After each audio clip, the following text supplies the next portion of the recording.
I made a lot of changes throughout the years of my life, many changes that were necessary for me to continue to grow as a person. Raised in South Philadelphia Project in Wilson Park from 1965 till 1978, my family did their best to keep me from falling prey to the streets. And even though I got involved in some of the things in the street, I didn't get totally sucked into a lifestyle of criminality and just nothingness. They saw to it that I went to school. They saw to it that I had some things that other kids didn't typically have.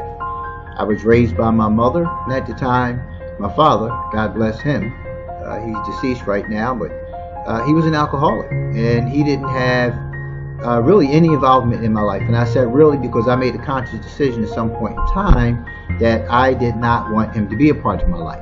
My mother never stopped that. She always encouraged it, but I decided I didn't want to be involved with my father. So the years went by, and I eventually moved from South Philadelphia and gradually found myself in North Philadelphia. I spent some years living there, and that's really where a lifestyle of criminality took off for me. I started selling more drugs, started working in the club as a DJ, and pretty much by the time 1984 had come around, I was delving into the use of other drugs. But from 1985 pretty much to 1994, I abused cocaine, I abused marijuana, I abused alcohol, I just abused myself. And life didn't get any better until 1994. But from 1984 to 1994, pretty much I was working as a chef. I spent a few more years after that, doing some cooking here and there, but primarily, it was just a matter of needed to do something different. So I had people around me who encouraged me to go to school, get my GED. I eventually went to community college, got an associate's degree in behavioral health, and life pretty much just kept going on from there. Till eventually I got a master's degree in human services, and I currently hold a drug and alcohol certification. But it wasn't easy. It came with a lot of commitment, a lot of sacrifices. Spent some years, in and out of different relationships, marriage. And I'm married today. I'm happily married today, I need to say. But I want to stay the course. And SOSPOT is about staying the course. All of us are in a relationship of some capacity. All of us are faced with challenges within those relationships. And all of us can use some support, some guidance, and some direction in how to improve those relationships. I also started a nonprofit organization, Daddy's Right Here Incorporated, which seeks to decrease father absenteeism. So I'm staying the course. The purpose of SOSPOT is to help others stay the course. So listen, tune in, join me, go get your coffee, your bacon, your eggs, your toast, jelly, whatever those things are that you start your morning with, and join me for SOSPOT.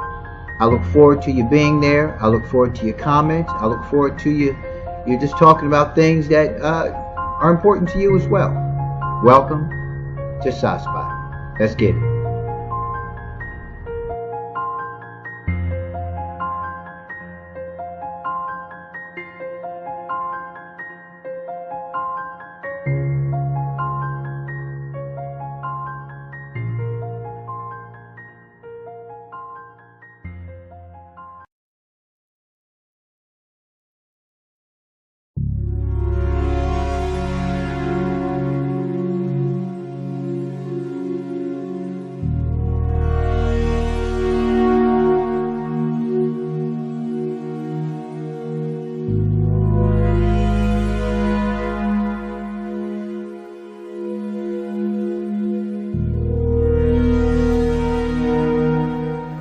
People have the right to be who they are.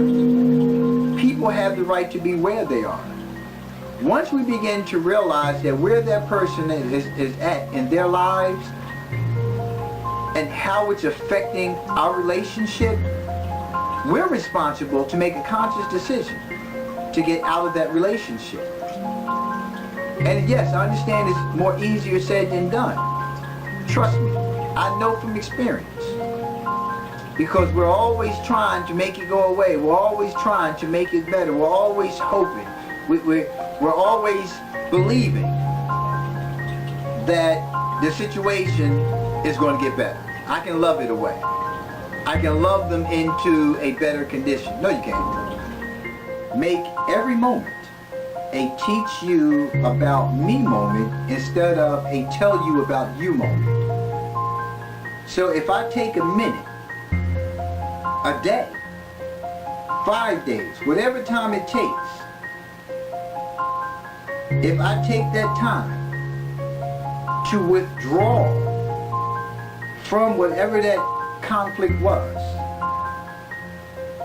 and assess what took place, assess if I had any role in your conditioning as to why you interact with me that way, assess what was going on at the time with you and or me. Look at the whole picture. And then look for a more appropriate way to approach the situation. Follow me? Look for a more appropriate way to approach the situation. Now I can go back being who I am, not being that person, not taking on their characteristics, not addressing the situation as they had addressed the situation, and it can come out whereas they learn something about me. When I find myself being at odds with a person who I have become intimate with, and when I say become intimate with, I mean that we have developed a level of closeness. I'm not even talking about sexually, but when we have become intimate, means that we begin to share our innermost thoughts and feelings about some things to one another. I have to ask myself, where is that person going with this information, where they're going with the information that they're giving me, and why. If children are not explaining what's happening with their bodies, what's happening with their minds, because there's some psychological impact that we miss. We say that they're smelling themselves. No, they're developing and they're coming into themselves. And when we understand that the child is coming into themselves, what does that feel like? What does that look like?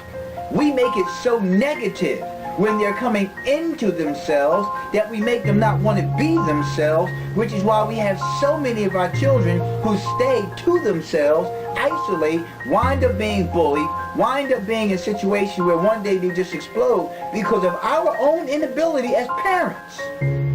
Our own inability as parents to appropriately address what our child is going through. Because we don't even know. And I'm a person, I'm very analytical. I'll see things and I'll pick up on things. I'll pick up on your behavior towards me. I'll pick up on the attitude towards, and I'll call you on it. I'll call you on it, gently, but I'll call you on it. Either verbally or non-verbally. You'll get called on your behavior. Now what you do with it is entirely up to you. But only arrogant people dismiss things as having no relevance to them. Only arrogant people. Because if I'm in tune with who I am, I know what I'm capable of doing. I know what I'm capable of doing.